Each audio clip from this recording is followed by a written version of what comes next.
पंचवटी टीका संदर्भ समीक्षा डॉक्टर हराधन कोइरी।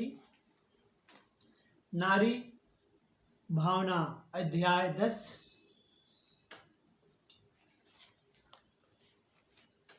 भारतीय नारी स्वाभिमान के सामर्थ्य गायक मैथिली शरण गुप्त के काव्य ने उपेक्षित नारी पात्रों को महत्व दिया है। हम जानते हैं कि राम और गौतम बुद्ध का यश गान करने वाली कृतियां मिल जाती है, पर उर्मिला और यशोधरा के व्यक्तित्व पर नहीं। गुप्त जी ने अपनी बारे में ऐसे पात्रों की रचनात्मक प्रतिष्ठा दी। यशोधरा काव्य के प्रथम पुष्ट पर गुप्त जी लिखते हैं, अबला जीवन हाय तुम्हारी यही कहानी, आंचल में दूध और आंखों में पानी। अधिकांश साहित्य प्रेमी गुप्त जी की इस पंक्ति को नारी की नियति मानते हैं, पर बात ऐसी नहीं है। उन्होंने ऐसी नारियों को अपने प्रबंध काव्य की नायिका बनाया है जो माननीय है, स्वाभिमानी भी है। नारियां इस बात के लिए दुख प्रकट करती है उनके प्रति जो पुरुष वर्ग की प्रतिनिधियां है उन्हें समझते नहीं। उन्हें इस प्रसंग में यशोधरा को कुछ एक पंक्तियां देखिए। सिद्धि है तो स्वामी गए ये गौरव की बात, पर चोरी चोरी गए ये बड़ी आघात। सखी वो मुझसे कह कर जाते, कह तो वो मुझको क्या, वे अपने पथ बाधा ही पाते। सर्व सुसज्जित करके क्षण में प्रियतम को प्राणों के पन में हम भेज देते रन में।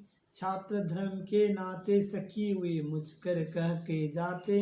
जहाँ तक बात है रही पंचवटी तो इसमें दो नारी पात्र हैं, शूर्पणखा सीता। इन दोनों आदर्श भिन्न भिन्न हैं। शूर्पणखा ये रंजित रहस्य वाली है। लक्ष्मण इन्हें समझ नहीं पाती कि अकेली अबला ढलती रात में एक अनजान पुरुष के सामने जंगल में कहाँ से आई। देखिए, कहूँ मानवीय यदि मैं तुमको, तो वैसा संकोच कहाँ। कहूँ दानवी तो उसमें है यह लावण्य की लोच कहाँ।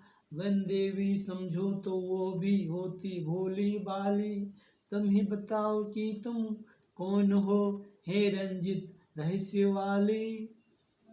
शूर्पणखा भले ही अबला की भेष में आई हो, किंतु उसकी मूर्खता लक्ष्मण के हैरान कर रही है। वह लक्ष्मण के सामने प्रेम का प्रस्ताव रखती है।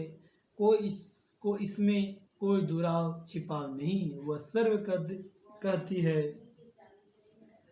मन में कुछ वचनों में कुछ हो, मुझ में ऐसी बात नहीं। सहज शक्ति मुझ में अमोघ है, दाव पेच या घात नहीं। मैं अपने ऊपर अपना ही रखती हूँ अधिकार सदा, जहाँ चाहती हूँ करती हूँ मैं स्वच्छंद विचार सदा।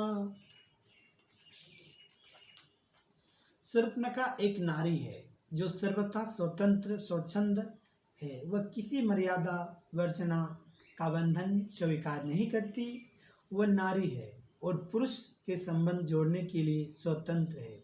पुरुष कोई हो, मन को केवल पसंद आना चाहिए। लक्ष्मण को देखकर उसके चित्त को भी भा जाता है, फिर उससे प्रणय निवेदन करती है। इसी बीच लक्ष्मण के बड़े भाई राम आ जाते हैं। उनकी सुंदरता देखकर उससे भी प्रणय निवेदन करती है। अगला क्या सोचेंगे इसकी कोई फिक्र नहीं।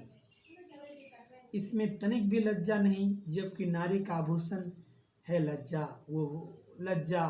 वो वासना की भूखी है। इसीलिए तक्षशिला धर्मशास्त्रों की आलोचना करते हुए कहती है, नरकृत शास्त्र के सब बंधन है नारी को ही लेकर अपने लिए सभी सुविधाएं पहले ही कर बैठे नर। सीता शूर्पणखा के चरित्र से आकाश पाताल का अंतर है। सीता इस धरती पर आई धरती की मालिन्य को मिटाने के लिए। सर्व कवि के शब्द में मृत्यलोक मलिन मटने स्वभिंग संग जो आई है, तीनों लोक की लक्ष्मी ने यह कुटी आज अपनाई है। वह महलों की रहने वाली राजकुमारी थी, पर वन को आई। वह भी अपने प्रिय लग रही है। एकांत भाव से पति सोए सेवारत है। सीता लज्जाशील नारी है, आदर्श को समझने वाली है, मन में आए भय से आतंकित होती है, अर्थात वह नारी सुलभ भाव से युक्त है। परंतु शूर्पणखा में ऐसी कोई बात नहीं। शूर्पणखा बहती हुई धारा है, जो अपने दोनों ओर पेड़ पौधों को तोड़ती मरोड़ती आगे बढ़ती है। इसी का परिणाम है कि वह प्रेमिका बनकर आई थी और प्रेत बनकर जाती है। सीता नारी का स्वरूप है। नारी स्वीकृत स्वभाव और शील का प्रतीक है। कवि ने सीता के माध्यम से भारतीय नारी की गरिमा और आदर्श को उद्घाटित किया, जबकि शूर्पणखा कहीं न कहीं आधुनिक नारी की मनोभाव को अभिव्यक्त करती है। वह स्वतंत्रता के और स्वच्छंदता के पक्षधर है, जो अपने मनोकुल यौवन का आच्छ रखती है। शूर्पणखा जबरदस्ती प्रेम करने में विश्वास करती है। वह यह नहीं मानती कि प्रेम किसी से हो जाता है। प्रेम स्वाभाविक है, क्रिया में कृत्रिम नहीं। निष्कर्ष यह है कि सीता के चरित्र में शील, शूर्पणखा में दुःशील, दोनों मनोवैज्ञानिक में अंतर है। परिणामतः आज भी भारतीय जनमानस अपनी पुत्री का नाम सीता रखते हैं, शूर्पणखा नहीं। जय श्री राम।